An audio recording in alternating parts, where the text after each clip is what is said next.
Naj, you ready, yeah?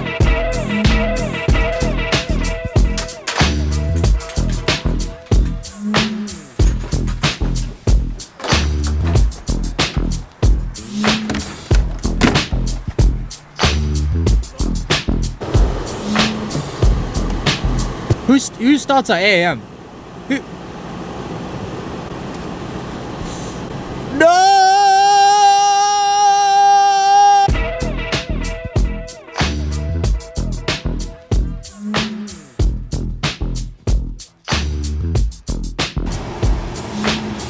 So, we are this week, last week we were doing EAU, and this week now we're doing orthopedics and trauma. So we're going twice a week in this block into hospital. The rest of the week we're either at home doing some self-directed learning or going to the GP, which is on Tuesdays, for a half day. So yesterday we attended a virtual fracture clinic, and that was very interesting, wasn't it, Naj? So we had the consultant, and they taught us. He was sort of a strict consultant, but he wasn't a how would you say? He wasn't like mean. He wasn't a goop.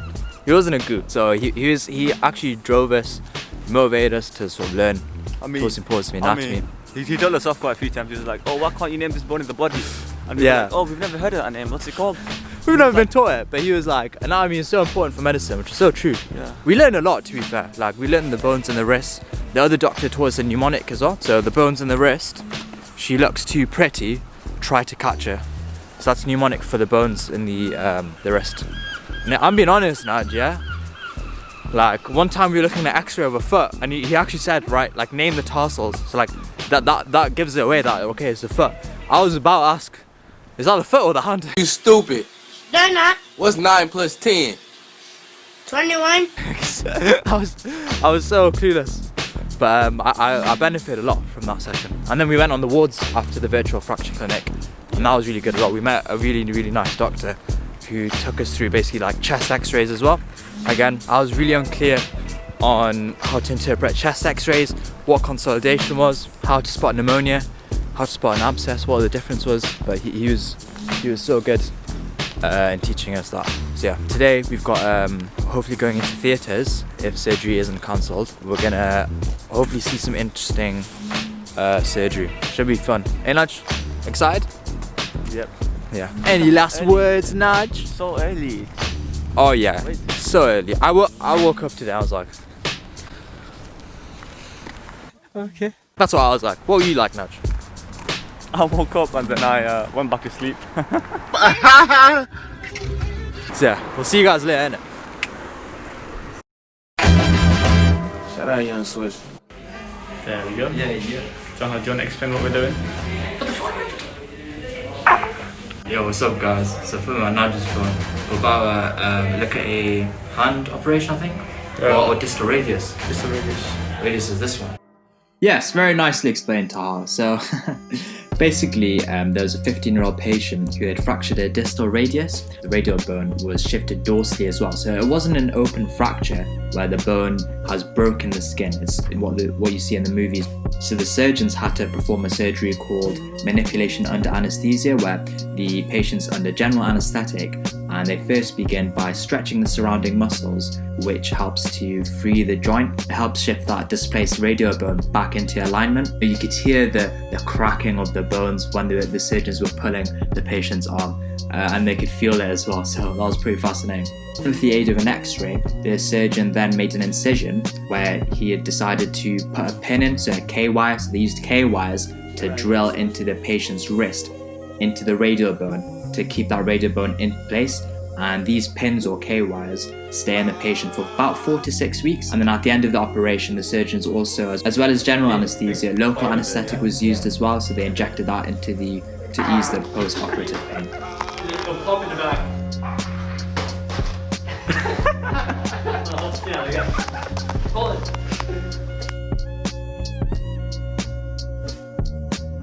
Yo, so we just got done seeing a bit of surgery, innit, Naj? That was so good. Oh my god. So good. Nah, it's sick. It's like that was my first time in theatre, and it's really good. And what's crazy is that so we went in the actual theatre. We didn't have to scrub up. One of the staff, they asked us to come closer and actually sort of hold the patient's arm.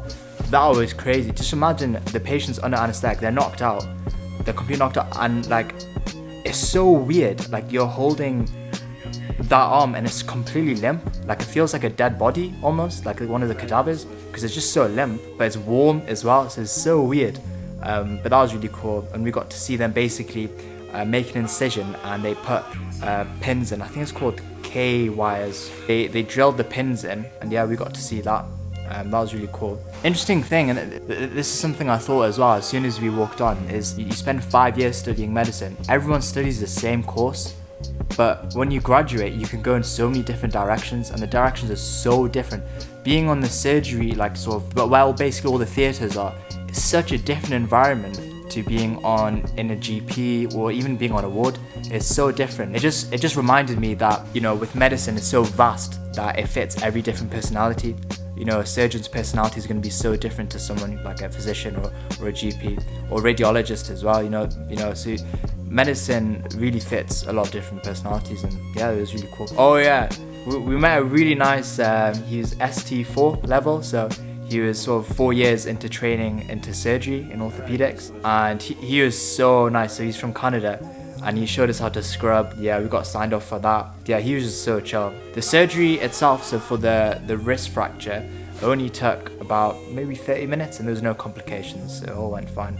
I think we're gonna play drummer and then probably go home and do some revision, I think. Oh yeah, and we went into, before the surgery, we went into a huddle.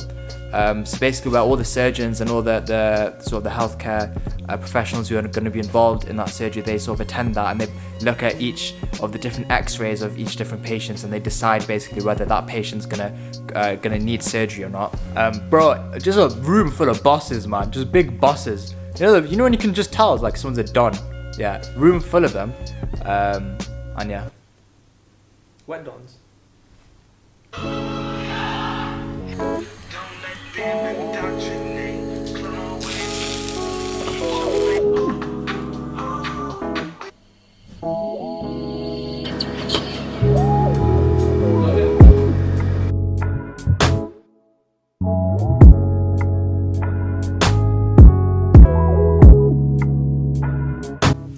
Oh, hey guys, I didn't see you there. So now I've had my yummy lunch. I'm gonna start revising now. In terms of exams for third year, I was pretty relaxed up until recently, because I sort of assumed, okay, it's gonna be open book. It's gonna be sort of more time. You're gonna be able to use online resources. It's gonna be quite easy. But recently, I found out that it's not gonna be open book, so I actually have to know a bit of the stuff. So that was kind of an oh no moment for me. Oh no. Yeah, after I found that out, I made a revision timetable, so I know what I'm going to revise each day. As well as that, I've planned out some future videos for both my YouTube channels, and that way it just gives me a time to dedicate some time that I'm not revising, and so it gives me some off time so I'm not getting too stressed about revision. In terms of how I revise, so the first 2 years, I tried stuff like flashcards. I didn't like that. I tried stuff like paper notes. I hated that. The method I really used the most was going to lectures or recapping lectures and then writing notes from those lectures into OneNote. But for third year, I'm just gonna try this method where I do not make any notes. I've already got a set of notes that have been passed down to me, and all I'm gonna do is just read them, try to understand them, and try to test my knowledge by doing some practice questions on Past Medicine. Past Medicine is a great website. It's basically a question bank, and it's aimed at all years of medicine. So there's a section for years 1 to 3, and there's also a finals year section for Past Medicine. But yeah, everybody's different. I'm not saying that's the best way to do it. It is a bit of a risk because I haven't tried it, but my 2 brothers, alhamdulillah, they're now graduates, they're F1 doctors. They said there's no point in making notes. I've heard other people say that as well, but it might not be the best way for you. I think just for me, just to save time, I think this is the best way for me to put more time into actually testing my knowledge rather than copying word for word what the lecture slides say. That for me wasn't very helpful at all. I think the key thing about this method though is that when you're reading information, you have to sort of test your recall. It's not good enough just to read it, it's hard for me to read all of it and then to retain all that information just from reading all of it. I need to test my recall by perhaps going over it again the next day and then blocking some of the sentences or blocking some of the notes, and I'll fill in the gaps, or by doing those past medicine questions. Another great thing to use, and you must use this as a medical student, is YouTube videos. Especially for me, I'm someone who really likes to visualize stuff. You know, it's really hard to read and learn about anatomy from a textbook. Sometimes you just gotta look at Google Images, look at the models of you know, the organs and whatever you're studying, just actually try to visualize it. And when you see it, that's gonna better help your understanding. Yeah, let's do it. Yes. We did it. We did it, guys. We planted a tree. Yeah.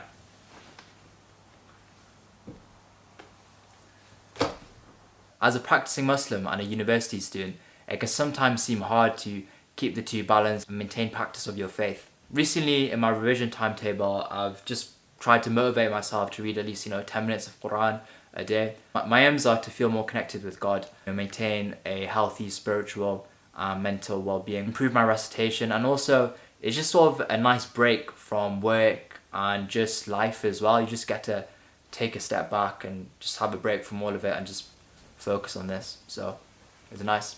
I enjoy it. أعوذ بالله من الشيطان الرجيم بسم الله الرحمن الرحيم لا أقسم بهذا البلد وأنت حل بهذا البلد